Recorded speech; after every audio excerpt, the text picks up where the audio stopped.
Group 2 எக்ஸாமுக்கு school புக்கை முடிச்சுட்டு கண்டிப்பாக அவுட் சோர்ஸ்லேருந்தும் நீங்கள் நிறைய மெட்டீரியல் கலெக்ட் பண்ணி படிக்கணும். இந்த வீடியோவில் ஜிஎஸ்க்கும் தமிழுக்கும் என்னென்ன ரெஃபரன்ஸ் புக் இருக்குது அப்படிங்கிறத பார்க்கலாம். இடைக்கால இந்திய வரலாறு பேராசிரியர் வெங்கடேசன் அவர்கள் எழுதின புக்கு. பண்டைய கால இந்திய வரலாறு இதுவும் வெங்கடேசன் எழுதின புக்கு தான். அடுத்தது சமூக பொருளாதார பிரச்சனைகள் சிவா. தற்கால தமிழ்நாட்டு வரலாறு இதுவும் டாக்டர் வெங்கடேசன் எழுதுனது தான். தமிழுக்கு பார்த்திங்கன்னா தமிழ் மரபு பொன் முத்துக்குமரன் எழுதின புக்கு.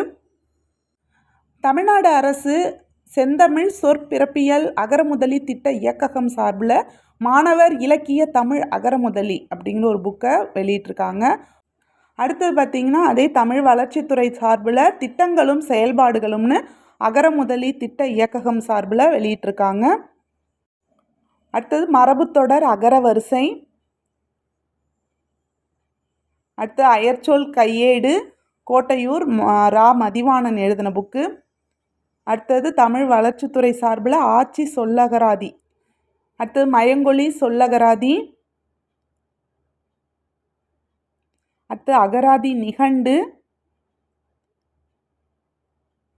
வடச்சொல் தமிழ் அகரவரிசை சுருக்கம் மரபுத்தொடர் அகரவரிசை. அடுத்து தமிழ் இலக்கணம் மழவை மகாலிங்க ஐயரவர்கள் எழுதினது. அடுத்தது புத்தா பப்ளிகேஷனுடைய தமிழ் புக்கு 2025-26க்கான எடிஷன். இப்போ ரொம்பவே ஷார்ட் பீரியடாக இருக்கிறதுனால புக்கை யாராலையும் வாங்கி யூஸ் பண்ண முடியாது. மேக்ஸிமம் பார்த்திங்கன்னா எல்லாருமே சாஃப்ட் காப்பியாக தான் யூஸ் பண்ணிகிட்ருக்காங்க, அதை பிடிஎஃபாக தான் யூஸ் பண்ணிகிட்ருக்காங்க. உங்களுக்கு இந்த புக்ஸோடைய பிடிஎஃப் வேணும் அப்படின்னா கீழே டெலகிராம் லிங்க் கொடுக்குறேன், அதில் ஜாயின் பண்ணிக்கோங்க. அண்ட் இந்த பிடிஎஃப்கான அமௌண்ட் பார்த்திங்கன்னா 100 rupees. காஸ்ட் 100 rupees இருக்குது அப்படின்னு யோசிக்காதீங்க. நிறைய மாடல் கொஷின் பேப்பர்ஸ், நிறைய பிடிஎஃப் அதர் சோர்ஸஸும் உங்களுக்கு ப்ரொவைட் பண்ணுவோம்.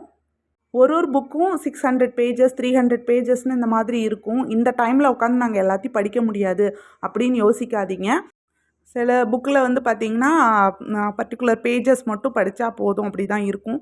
இந்த தமிழ் அகராதி இந்த மாதிரி புக்ஸ்லலாம் பர்டிகுலராக நமக்கு சிலபஸில் என்ன டாபிக்ஸ் இருக்கோ அதை மட்டும் படித்தா போதும். பே பண்ணிவிட்டு ஸ்க்ரீன்ஷாட் அனுப்புனீங்கன்னா உடனே உங்கள் நம்பருக்கு பிடிஎஃப் எல்லாமே அனுப்பி வச்சுருவோம். டைம் அதிகமாக இல்லை, சீக்கிரம் கலெக்ட் பண்ணிவிட்டு படிக்க ஸ்டார்ட் பண்ணுங்கள். தேங்க்யூ.